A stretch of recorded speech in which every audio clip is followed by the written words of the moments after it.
दोस्तों, क्या आपने कभी सोचा है कि खिदमत भी इबादत बन सकती है? बाइबल में एक औरत है जिसे हम अक्सर परेशान समझ लेते हैं, लेकिन उसकी कहानी इससे कहीं ज़्यादा गहरी है। जी हाँ, मार्था, वो औरत जिसने यीशु के लिए दरवाज़ा खोला, जिसने अपने हाथों से खिदमत की, जिसने आखिरकार पूरे ईमान से इकरार किया कि यीशु ही मसीह है। इस वीडियो में हम जानेंगे बाइबल मेहमान नवाजी को क्यों मुकद्दस कहती है, यीशु ने मार्था को क्या सिखाया और आज हमारी खिदमत कैसे इबादत बन सकती है। आखिर तक हमारे साथ रहिए क्योंकि शायद आप अपनी कहानी में मार्था देख लें। दोस्तों, मेरा नाम है रोहेल जॉनसन और आप देख रहे हैं Rohel Johnson official YouTube channel. तो आइए वीडियो को शुरू करते हैं।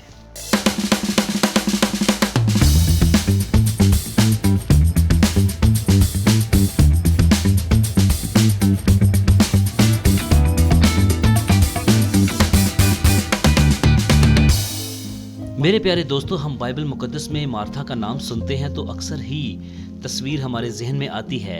वो जो परेशान थी, वो जो फिक्रमंद थी, वो जिसे यीशु ने नरमी से समझाया था। अगर हम सतह से नीचे देखें तो हमें एक बिल्कुल मुख्तलिफ तस्वीर नज़र आती है। मार्था सिर्फ मसरूफ़ नहीं थी, मार्था मेहमान नवाज थी। और कलाम मुकद्दस में मेहमान नवाजी कोई आम बात नहीं, ये एक मुकद्दस अमल है। खुला दरवाज़ा, खुला दिल। लूका 10 बाब हमें बताता है, यीशु एक गांव में दाखिल हुआ और मार्था नामी औरत ने उसे अपने घर में खुश आमदीद कहा।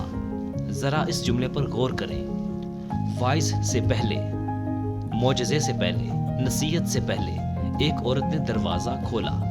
उसको सबसे पहले जिस चीज़ ने खुश आमदीद कहा वो कुर्सी नहीं थी, वो मंबर नहीं था, बल्कि मार्था का घर था। मार्था ने यीशु को सिर्फ जुबान से खुशामदीद नहीं कहा, उसने अपनी जगह दी, अपना वक्त दिया, अपनी ताकत और अपनी जिम्मेदारी कबूल की। मेहमान नवाजी खामोश नहीं, मुतहर्रिक मोहब्बत है। बाइबल मुकद्दस में मेहमान नवाजी कभी सुस्त या गैर फ़ाइल नहीं होती, ये मुतहर्रिक मोहब्बत होती है, यानी कि पुख्ता मोहब्बत, वो मोहब्बत जो आप दिल से करते हैं। दोस्तों, कदीम ज़माने में अपने घर को खोलना कोई आम फैसला नहीं था। इसका मतलब था खतरा मोल लेना या कुर्बानी और वाबस्तगी। यानी हर कोई शख्स, हर कोई खानदान अपने घर में किसी को ऐसे ही इजाज़त नहीं देता था।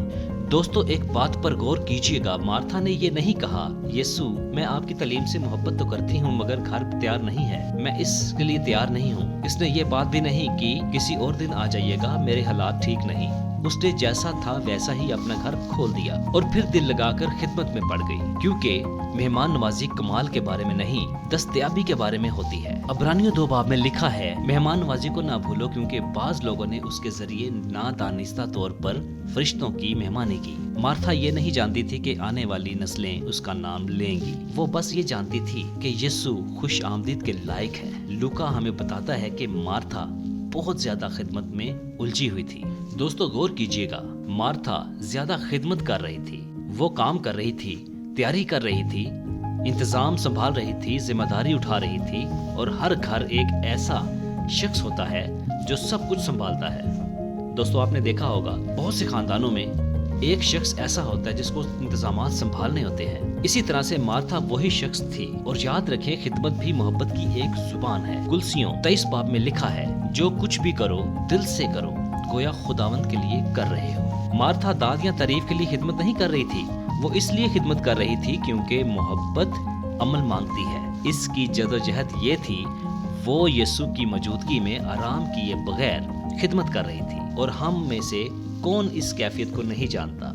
यीशु की नरमी भरी इस्लाह जब मार्था यीशु के पास आकर कहती है, क्या आपको परवाह नहीं कि मेरी बहन मुझे अकेला काम करने के लिए छोड़ गई है, तो यीशु उसे झिड़कता नहीं, वो उसे शर्मिंदा नहीं करता, वो नरमी से कहता है, मार्था मार्था, तुम बहुत सी बातों की फिक्र और परेशानी में हो। यीशु ने खिदमत को रद्द नहीं किया, उसने बेचैनी को मुखातिब किया। वो बेचैनी जो मार्था के अंदर थी, वो फिक्र में थी। उसने ये नहीं कहा खिदमत छोड़ दो, बल्कि ये कहा खिदमत को मेरे साथ बैठने की जगह मत लेने दो, क्योंकि मेहमान नवाजी दबाव से नहीं, रिश्ते से निकलती है। दोस्तों, आपके घर में भी अगर आपके अपने रिश्तेदार आ जाएं जिनको आप दिल से मोहब्बत करते हैं, तो आपकी मेहमान नवाजी दिल से होगी। आपका दिल करेगा कि हम آج یہ کھانا بنائیں، آج پھپھو آ رہی ہیں، آج ماسو آ رہی ہیں، یا پھر آج ماموں آ رہے ہیں، آپ چاچا آ رہے ہیں، تو آپ کا دل کرے گا آج ہم بریانی بنا لیں، یا پھر آج قورمہ بنا لیں، یا پھر آج ہم کوئی اچھی ڈش بنائیں جس سے وہ خوش ہوں. تو یہ دل کا احساس ہے، یہ دل سے مہمان نوازی کا احساس ہے. تو اسی طرح سے اگر مارتھا کی کہانی صرف لوکا 10 تک محدود ہوتی تو شاید ہم اس سے غلط سمجھتے، لیکن خدا نے اس کی کہانی یہی ختم نہیں کی. دوستو، یوحنا 11 باب میں لکھا ہے جب لازر مر جاتا ہے تو مارتھا یسوع کی طرف دوڑتی ہے اور کہتی ہے خداوند اگر آپ یہاں ہوتے تو میرا بھائی نہ مرتا، لیکن میں جانتی ہوں کہ اب بھی خدا کو جو مانگیں گے دے گا. یہ صرف دکھ نہیں، یہ ایمان ہے. اس کا بھائی مر گیا ہے، وہ دکھ میں تو ہے، لیکن وہ دکھ میں ایک ایسا ایمان پیدا ہے اس میں جو لازوال ہے، جو پختہ ایمان ہے. پھر وہ طریقہ ایک عظیم اقرار ہے، مارتھا کی طریقہ ایک عظیم اقرار جو بائبل کی طریقہ عظیم اقرار ہے. وہ کہتی ہے میں یقین رکھتی ہوں کہ آپ مسیح ہیں، خدا کے بیٹے. ہاللیلویہ. یہ وہی مارتھا ہے، مہمان نواز مارتھا، خدمت گزار مارتھا، اب ایک مضبوط ایمان رکھنے والی مارتھا. تو کریکٹر چینج ہو گیا نا. تو ایکچولی کریکٹر تو تب ہی تھا جب وہ خدمت میں تھی، جب وہ مہمان نوازی کر رہی تھی. لیکن جب آپ مشکل میں ہوتے ہیں، پریشانی میں ہوتے ہیں، جب آپ تکلیف میں ہوتے ہیں، تب آپ کا ایمان کا صحیح پیریڈ ہوتا ہے. تب آپ سمجھتے ہیں، تب آپ جانتے ہیں جب خداوند کی طرف سے اس ایمان کے وسیلہ سے معجزہ آپ کی زندگی میں آتا ہے. تو اس خدمت نے اس ایمان کو کمزور نہیں کیا بلکہ اسے تیار کیا تھا. یوحنا 12 باب میں ہم مارتھا کو دوبارہ دیکھتے ہیں، پھر وہ خدمت کر رہی ہے، لیکن اس بار کوئی شکوہ نہیں، کوئی موازنہ نہیں، لیکن اس بار کوئی شکوہ نہیں، کوئی موازنہ نہیں، کوئی بے چینی نہیں. دوستو، مریم عبادت کر رہی ہے، لازر میز پر بیٹھا ہے، مارتھا خدمت کر رہی ہے، اور پورا گھر یسوع کی موجودگی سے بھر جاتا ہے. یہ ہے نجات پائی ہوئی مہمان نوازی. ہاتھ کام میں تو مصروف، دل سکون میں، لیکن آنکھیں مسیح پر جمی ہوئی. دوستو، مارتھا ہم سب کے لیے ایک نمائندہ ہے. جو لوگ خدا سے عمل کے ذریعے محبت کرتے ہیں، وہ پکاتے ہیں، وہ صاف کرتے ہیں. دوستو، مارتھا ہم سب کی ایک نمائندگی کرتی ہے. جیسا کہ جو لوگ خدا سے عمل کے ذریعے محبت کرتے ہیں، وہ کھانے پکاتے ہیں، صفائیاں کرتے ہیں، برتن صاف کرتے ہیں، انتظام کرتے ہیں، تیاری کرتے ہیں اور بوجھ بھی اٹھاتے ہیں. یسوع آپ کو دیکھتا ہے، وہ آپ کی خدمت کو حقیر نہیں جانتا، وہ بس آپ کو اپنے اور قریب بلاتا ہے. آئیے ہم ایسے لوگ بنے جو مارتھا کی طرح اپنے گھر کھولیں، مریم کی طرح یسوع کے قدموں میں بیٹھیں، اور مارتھا کی طرح دلیری سے مسیح کا اقرار کریں. کیونکہ جب مہمان نوازی اور عقیدت ساتھ چلتی ہے تو یسوع کی موجودگی پورے گھر میں بھر جاتی ہے. ہاللیلویہ.